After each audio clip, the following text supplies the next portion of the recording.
Alright mates, we're back at it. Got a little CR80 video for you. Just buttoning up this project. Got a few things to go over. I'll tell you what we upgraded, why we did it. Got a new cheap filter in there. Some new stitches from a fun event this summer. I gotta just finish putting a few bolts in. Put the side exhaust on. I have to get a new one of these little guys that goes over the in between the exhaust and this little flange here. Couple of those little rubber O-rings that go in between it, and we'll be good to go. So originally we have this guy in here for a flywheel weight, and we installed the flywheel weight and ran into a few issues. Lost a shoestring in the cylinder, so I took it apart. I am estimating the piston had around 100 hours on it. A couple good long hard trips. Cast piston, so upon inspection, some pretty heavy soot or buildup carbon on the top of the piston and by the exhaust side. So I did end up swapping out the piston for a wiseco, a forged piston. I got the GP model. I can't remember why I went with that one, but I don't know, I'm not certain. But I did the stealthy off-road flywheel weight. It was like 130 bucks. I haven't started it, haven't done anything since then. I did the bark busters because I just keep breaking levers left and right, trying to put this motocross bike through its paces in the woods. So definitely got some small diameter bark busters, super ugly. They're from an ATV. They were like $26. That's why I got them. And I didn't really much mind about the color. I gave up being pretty on this one for function. So definitely, man, I smashed some fingers this year on this bike. So just going a little wild, breaking a lot of levers. Gotta get a little tiny diameter clutch perch bolt. Couldn't find one at my local cycle shop. I bought a whole nother clutch perch and the diameter is just much too large, even for my my like Sunline brake levers or my Amazon ones. These are, I think, Tusk or MSR or something cheap. It was like $11. Can't go wrong with these stock replacement levers. We did upgrade the front rotor. I felt it was a little soft for what I needed it for. It's just a EBC oversized floating rotor kit with that little adapter there. It's like a 260 millimeter. It's quite expensive for what it is, honestly. And it's definitely more exposed than it should be, so I'm probably going to look into some sort of guard up front. Got some new Michelin tires last season, much needed. They were dry rotting, so these little sticky guys, this is like the starcross. This is the MS3. I think I have the MS5 in the back. Got the V-Force reed cage. You know, you gotta have that on everything, otherwise it's not cool. I did do a little ghetto thing and install a little inline radiator cooler. Fairly certain it's not going to do anything, but probably won't do any harm either. What else? Got a DID chain, and I actually got the heavy duty one. Very, very not impressed by this chain. Oh, that's some nasty buildup. Oh, I got shoe goo there. Yeah, this chain just stretches every time I ride it. It's like a rock right now. It's way too tight, but I'm gonna have to adjust it again. Yeah, it just stretches like mad. I think I had it on the front settings to begin with. Maybe 3 rides into it. Every time I'm adjusting this chain. I don't know if that's common, but haven't had any issues with, larger bikes, DID chains doing that, but this little heavy duty one apparently stretches like mad. Definitely gonna go with a different brand next time on replacement. I believe it's I stuck with stock gearing when I did that quite a while ago. Thank goodness I took the front case off. I wasn't even going to inspect the front sprocket. It was missing teeth. Very terribly taken care of. One thing with this bike, I'm about 180 pounds, so I have stiffened up the suspension quite a bit, front and rear, all the clicks you can do. I don't believe I have a fork seat wheel, but I have not done anything with the suspension, and it is much needed. I mean, I beat the hell out of this thing. It's a mini bike, so very easy to whip around and just spank on this little engine. But it's proved to be very reliable for me. There's really nothing to it. I just slapped a piston in it. It's probably the easiest thing I've ever worked on, even running into issues. I mean, just real simple. The flywheel went together really well. Super simple. Instructions are somewhat intimidating, but there's really nothing to it. I should have left the knob on that little thing like this, but I didn't. I got quick with the knife. That's what happened.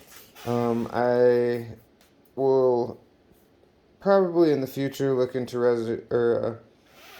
upgrading this brake reservoir and whatnot. Simply because I want to say it's the CR250 cat reservoir up there has much more pressure, and they were putting like the dual piston front rotor or front caliper up there. I definitely would do that. I just couldn't find an adapter for the oversized rotor and a dual piston, caliper. So this is a 99. I just basically went through everything, got the cylinder honed, and got the new piston in there. I just basically eyeballed the ring gap. It sounds terrible, but it was very similar to what the other one was, and my local guy said most of them are really close in tolerance, and the cylinder looked really intact, so not too worried about that. I definitely would love to make this into the CR80 Expert, getting the little bit larger rims, and I believe they have stiffer fork springs, and with the longer swing arm in back is a longer, stiffer shock I believe you need. I've looked into that, but man, it's probably another $400 or $500 that it's just somewhat unnecessary. But I love this little bike, super fun.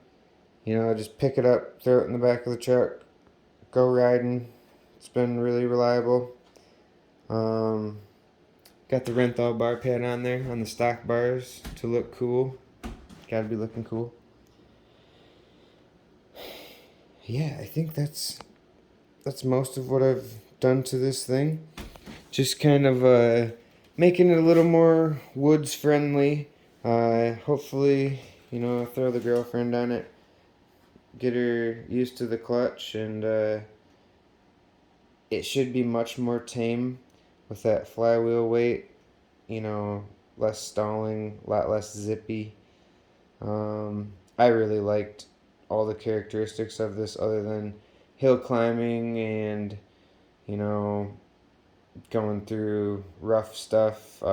It was just, I was just revving it up and dumping the clutch, revving it up, and just, you know, barely making it up hills. So hopefully this flywheel weight brings it to life and takes out all those little kinks that I was having on the trails. So like I say, love this little bike. I had it up for sale and I just kicked myself. I mean, I had my 125, my CR 125 up for sale. Same thing. I mean, I can't get rid of these bikes. Just keep adding them to the collection. Love this little guy. So definitely building this as a spare little enduro machine. Super fun. Can't go wrong with these. I have fun building everything, so, you know, not to say that I wouldn't buy one that already had all this stuff done or came like this from the factory if they actually made something like that. But I love tinkering, so one thing I know they did say to retorque the flywheel weight bolts, the little Allen keys, because they're anti-seized nuts or hex heads after a couple hours, so I'm gonna have to do that. Just filled it up with oil. Gotta go get some coolant from the garage, fill it up, slap the pipe on once I get some gaskets and another bolt. Had a few stripped bolts. That's always common. I do have a few bent spokes back here. Really aren't doing so hot. I should look into. And I believe this back rotor is slightly bent, if I'm not mistaken. It was squeaking a little bit. So we'll look into that. But yeah, sounds real poppy and snappy. Sounds good.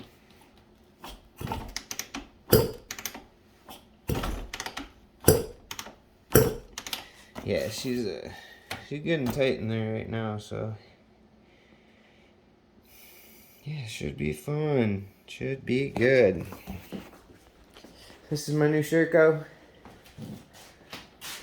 There's the rant and rave, baby. This is a whole nother story, though, for another day. Who knows what a Sherco is?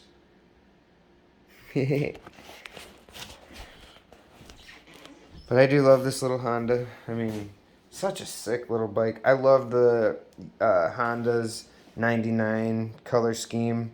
The Z50s, the XRs, the CRs. I mean, I've got all kinds of 99s. I'd love that year. Color scheme for Honda. Yeah, and all around good bikes. Bunch of extra parts I didn't end up using, just in case I need them in the future. Got a bunch of those laying around. Got all my tools in the kitchen. 2 bikes in the kitchen in the bachelor pad. Man, I'm feeling good. I'm definitely switching from techniplate to amsoil dominator. I have a lot of friends that are into enduro that run that. I've been running 32-1 basically, you know, for forever. Chainsaws, weed whackers, dirt bikes. After ripping this thing apart and seeing how much buildup was on the piston, I mean, it's just, I don't know that this little thing's getting hot enough for that high flash point oil, or if I'm, you know, mixing too much oil in it, so, you know, it's somehow splooging in there, spooging, whatever you call it. A lot of confusion when you're talking air-fuel ratio. I know you only refer to gasoline and air mixture. However, being a 2-stroke, the oil is definitely a contributing factor. So contrary to popular belief, adding more oil, I if I'm not mistaken, I'm still learning, is actually going to lean your bike out because there's less fuel to air. So a lot of different things to consider. I'm definitely the guy was running 60-1 in the Sherco. I was running 32-1 in this thing. Had it pretty dialed in. So 32 to 40-1, you know, can't go wrong with this guy. Dominator suggests 50-1. So we'll see. We'll see what happens. I mean, see if I have to. Hopefully, it's just an air screw mixture, you know, that I can adjust with changing oils. I don't see myself having to rejet this. Just changing gasolines. I've ran my friends, you know, different two-stroke mixtures through this thing and it seemed pretty snappy, you know. I do think it was a little smoother than the klotz for some reason. Kind of, I've heard that, you know, klotz being thicker, causing more soot buildup. It can raise your compression, you know, but then you got that not having a power valve on this thing. It's just, you know, so hoping to smooth her out a little bit with the oil, keep her a little cleaner in there since I got that forged piston. I mean, I beat the crap out of this thing though. Just, you know, letting her sing on the high R's, and she hasn't done me wrong yet. So adjust the chain, fill it up with some coolant. I'll probably drain this gasoline, start over. Yeah, just filled it up with some Honda oil. Fun little machine. She's pretty beat. It was real clean when I got it. You know, a little kid rode it. Dry rotted tires was hardly ever used, but shit. I've been front flipping this thing over suspended logs for weeks. Super fun little machine. Fun project, just wrapping it up. Got most of my parts from Motorsport. A couple things from Rocky Mountain. Rocky Mountain tends to be quite a bit cheaper. Motorsport website's a hell of a lot easier to navigate. But yeah, a lot of the, you know, the little ins and out parts still got to go to the cycle shop for. So it's always good to have a local cycle source. That's the name of my place up the road. It's always good to have someone for reference and run to when you need little odds and ends. And super cool. I'll let you know how everything goes. Signed up for a ton of enduros next year. Hopefully everything will be opening back up. Met the guy, really cool guy that hosts the Grapevine in Lawton, Michigan, right up the road from me. So we're going to be setting up flags and riding that family enduro. District 14 enduro has a bunch of little sprint enduros we're signing up for. Should be fun. So we'll see. I'll let you know how that flywheel weight works. That's really what, you know, what this was about. Just getting that flywheel weight in there, and then I broke a shoestring off in the cylinder, so I had to take the whole damn thing apart, and probably better that I did, you know, now that it's 28 degrees outside, and had her in the kitchen to inspect everything. I've never even done a piston myself on a two-stroke. It was probably the most simple thing on the planet. There's no timing. There's literally nothing to it. Yeah. Super fun, super simple. Watched a bunch of videos online. Got a good idea of what I needed to do, and here we are. So, yeah. I'll let you guys know how fun it is. Till then, signing out. Sayonara.